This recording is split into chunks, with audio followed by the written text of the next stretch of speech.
tout ça, ce que je viens d'expliquer là rapidement, en une phrase, dont je dis toujours que c'est la phrase la plus triste de toute l'histoire de la philosophie. Comme ça, là, on aura touché le fond, on ne pourra plus que remonter. Alors, quand je désire ce que je n'ai pas, le manque, c'est ce que Schopenhauer, comme tout le monde, appelle la souffrance. J'ai faim, il n'y a pas à manger, souffrance. J'ai soif, il n'y a pas à boire, souffrance. Je l'aime, elle ne m'aime pas, souffrance. Mais quand j'ai, ce qui dès lors ne me manque plus. Donc que je ne désire plus. Donc que je n'aime plus. Il n'y a plus de souffrance, il n'y a plus de manque. C'est pas le bonheur, il n'y a plus de désir. Je ne peux pas avoir ce que je désire, il n'y a plus de désir. C'est pas le bonheur, c'est pas le malheur, c'est ce que Schopenhauer appelle simplement et fortement l'ennui. Je suis content de voir que ça vous parle. Qu'est-ce que c'est que l'ennui? C'est pas le bonheur, c'est pas le malheur. L'ennui, c'est l'absence du bonheur au lieu même de sa présence attendue. J'avais rendez-vous avec le bonheur. Je me disais, qu'est-ce que je serais heureux si, qu'est-ce que je serais heureux quand? Le si se réalise, le quand c'est aujourd'hui, je ne suis pas heureux pour autant. Et j'avais rendez-vous avec le bonheur, je suis au rendez-vous, le bonheur n'y est pas. Le bonheur m'a posé un lapin. C'est pas que je sois malheureux, je ne suis ni heureux ni malheureux, simplement je m'emmerde. Eh bien, la phrase la plus triste de toute l'histoire de la philosophie, selon moi, écrite donc par Schopenhauer, est la phrase suivante. Schopenhauer écrit « Ainsi, toute notre vie oscille comme un pendule, de droite à gauche, de la souffrance à l'ennui. » Fin de citation. Ainsi, toute notre vie oscille comme un pendule, de droite à gauche, de la souffrance à l'ennui.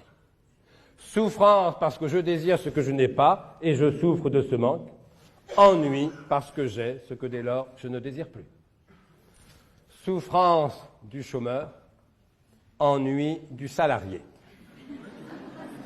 Souffrance du chagrin d'amour, ennui du couple. Ça vous amuse moins. Vous voyez, l'essentiel malgré tout, c'est pas vous qui doivent le reprocher.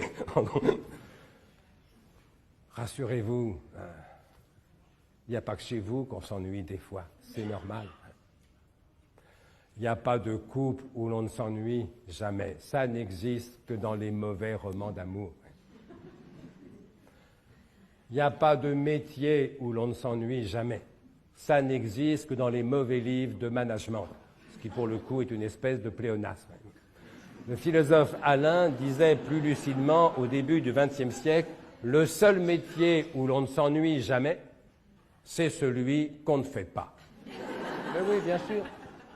Moi, si quelqu'un me dit « je ne m'ennuie jamais au boulot », ma première action, c'est pas de me dire « tiens, il doit travailler aux hôpitaux universitaires de Genève ». Ma première réaction, c'est de me dire « encore un menteur » ou bien « un inactif ». De même, si quelqu'un me dit « je ne m'ennuie jamais dans mon couple », ma première réaction, c'est de me dire « encore un menteur » ou bien « un célibataire ». Il n'y a pas de métier où l'on ne s'ennuie jamais, il n'y a pas de couple où l'on ne s'ennuie jamais. Mais fort heureusement, il y a beaucoup de couples et de métiers où l'on s'ennuie rarement. Où l'ennui n'est pas la règle, mais l'exception, bien sûr. Un couple heureux, ce n'est pas un couple où l'on ne s'ennuie jamais, arrêtez de rêver. Un couple heureux, c'est un couple où l'on s'ennuie beaucoup moins à deux que tout seul. C'est déjà pas mal. Et un couple vraiment très heureux, c'est un couple où l'on s'ennuie beaucoup moins à deux qu'avec tous les autres. Et là, croyez-moi, ça devient franchement délicieux. Un boulot heureux, ce n'est pas un métier où l'on ne s'ennuie jamais. Arrêtez de rêver. C'est parfois un métier où l'on s'ennuie moins que pendant les vacances. Ça peut arriver. C'est peut-être un métier où vous ennuyez moins que vous ne vous ennuierez pendant la retraite. Ça peut arriver aussi. Et c'est ça que Platon n'arrive pas à expliquer. Quand on dit qu'il y a une chose qui donne tort à Platon, peut-être une seule ou plusieurs, mais qui reviennent tout de même. Ce qui donne tort à Platon, c'est ce fait incontestable qu'il existe parfois des couples heureux.